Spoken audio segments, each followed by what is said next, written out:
Hello students, welcome to Shiva Max Study Time. 8th Standard CBSE Max Chapter 3 Understanding Quadrilaterals Exercise 3.3 solve பண்ணிட்டு இருக்கோம். 6th question பார்க்கலாம். இதுதான் first time நம்ம சேனலுக்கு வரீங்கன்னா மறக்காம நம்ம சேனலை சப்ஸ்கிரைப் பண்ணிடுங்க. அண்ட் உங்கள் ஃப்ரெண்ட்ஸ் சர்க்கிளையும் மேக்ஸ் நோட்ஸ் வேணும் அப்படின்னு தேடிட்டு இருந்தாங்கன்னா அவங்களுக்கு இந்த வீடியோ ஷேர் பண்ணுங்க, ரொம்பவே யூஸ்ஃபுல்லாக இருக்கும். Two adjacent angles of a parallelogram have equal measures. Find the measure of each of the angles of a parallelogram. So இப்போ என்ன கொடுத்துருக்காங்க, ரெண்டு adjacent angles parallelogram வந்து ஈக்குவல் மெஷர்னு கொடுத்துருக்காங்க. ஸோ இப்போ சொல்யூஷனில் ஒரு பேரலோகிராம் வரைகிறேன் நான். இப்போ இந்த அட்ஜசன்ட் ஆங்கிளும் ஈக்குவல் அப்படின்னு சொல்கிறாங்க. ஸோ இது என்னன்னு தெரியாதனால நான் இதையும் எக்ஸ்ன்னு எடுத்துக்கிறேன், இதையும் எக்ஸ்ன்னு எடுத்துக்கலாமா? இது ரெண்டும் எக்ஸ் ஈக்குவல் மெஷர் அப்படின்னு கொடுத்துட்டாங்க. இதோட வேல்யூ என்னன்னு கண்டுபிடிச்சிட்டு find the measure of each of the angles. அப்போ பேரலோகிராமோட அதர் ஆங்கிள்ஸையும் நம்ம கண்டுபிடிக்கணுமா? இப்போ சால்வ் பண்ணலாம்.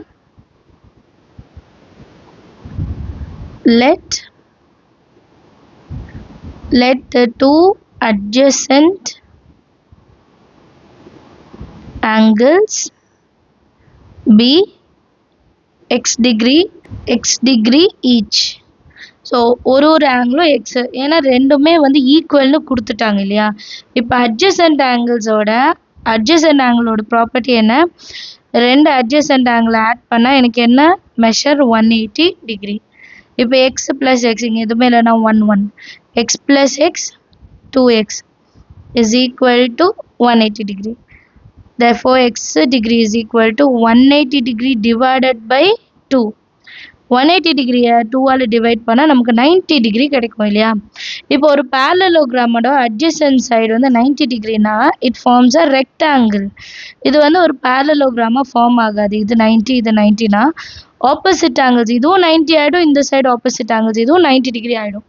ஸோ நாலுமே 90 டிகிரினா அது பேரலோகிராமோட ப்ராப்பர்ட்டியே கிடையாது, அது வந்து ரெக்டாங்கிளோட ப்ராப்பர்ட்டி இல்லையா. ஸோ இதை நம்ம ஒரு ஸ்டேட்மெண்ட்டாக எழுதணும்.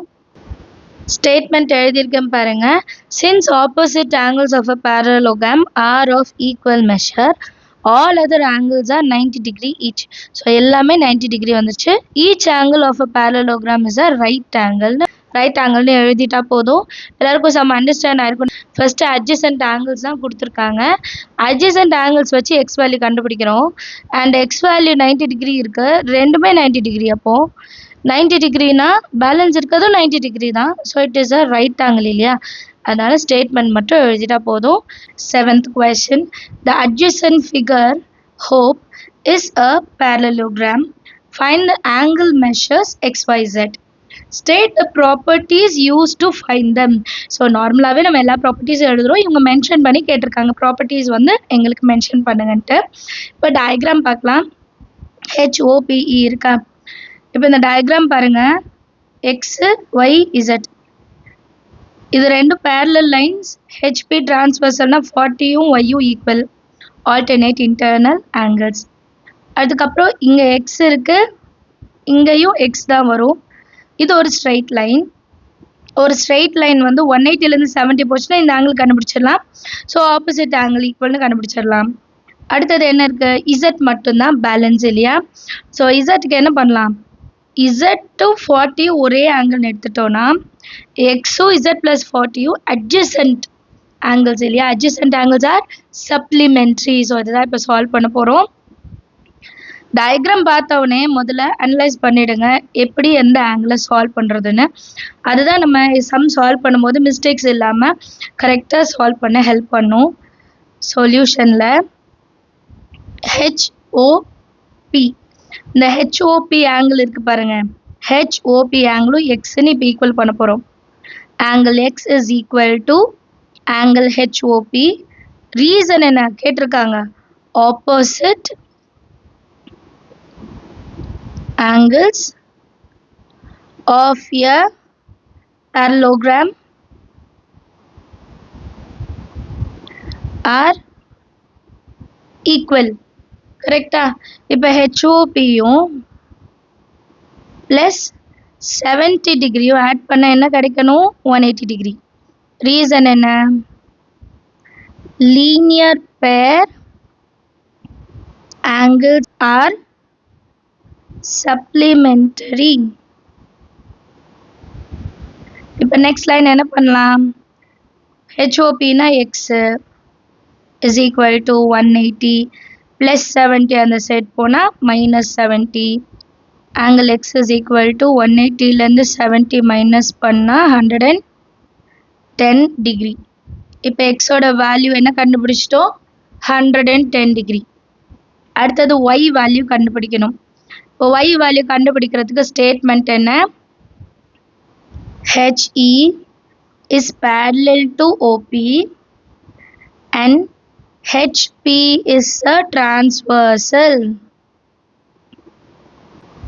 So இப்படி இருக்கும்போது 40 degree is equal to angle Y. Reason என்ன? Alternate interior angles are equal. Clear? Alternate interior angles are equal. X கண்டுபிடிச்சிட்டோம், Y கண்டுபிடிச்சிட்டோம். இப்போ Z கண்டுபிடிக்கணும். இப்போ ரெண்டு ஆங்கிள் எடுத்துக்கோங்க. இது x ஆல்ரெடி கண்டுபிடிச்சிட்டோம். இது ஃபுல்லா சேர்த்து எப்படி எழுதலாம்? 40 plus z ன்னு எழுதலாமா? அதுதான் இப்போ செய்ய போறோம். இது ரெண்டுத்தையும் ப்ளஸ் பண்ணா 180 கிடைக்கணும். ஏன்னா adjacent angles. So next step எப்படி எழுதலாம்? Angle x plus 40 plus z is equal to 180 degree. Reason என்னன்னா adjacent angles are supplementary. So இப்போ இதை சால்வ் பண்ணலாம். x ஓட value 110 plus 40 degree plus angle z is equal to 180 degree. ரெண்டுத்தையும் plus பண்ணா 150 degree plus angle z is equal to 180 degree. Angle z is equal to 180 degree minus 150 degree. Angle z is equal to 30 degree. 180 ல இருந்து 150 minus பண்ணா 0.3. Clear? So z ஓட value கண்டுபிடிச்சிட்டோம் and reasons எல்லாத்துக்குமே எழுதிட்டோம். சொல்யூஷன்ல angle x 110 degree, angle y 40 degree, angle z 30 degree. Understand of the sums எல்லாருக்கும். இந்த சம்ஸை பொறுத்த வரைக்கும் ப்ராப்பர்ட்டிஸை மென்ஷன் பண்ண சொல்லியிருக்கனால கண்டிப்பாக நம்ம ப்ராப்பர்ட்டிஸ் எழுதணும். நார்மலாக XYZ மட்டும் கண்டுபிடிச்சோன்னா நமக்கு மார்க் வந்து கம்மியாக இருக்கும். ஆன்சர் எல்லாம் கரெக்டாக இருக்கும், பட் ஹாஃப் மார்க் அந்த மாதிரி குறையலாம். ஸோ அதனால் ப்ராப்பர்ட்டிஸ் கவனமாக படிச்சுட்டு அதையும் சேர்த்து எழுதுங்க. வேறு ஏதாவது டவுட் இருந்தால் கமெண்ட் செக்ஷனில் கேளுங்க. தேங்க்யூ ஸோ மச் ஃபார் வாட்சிங்.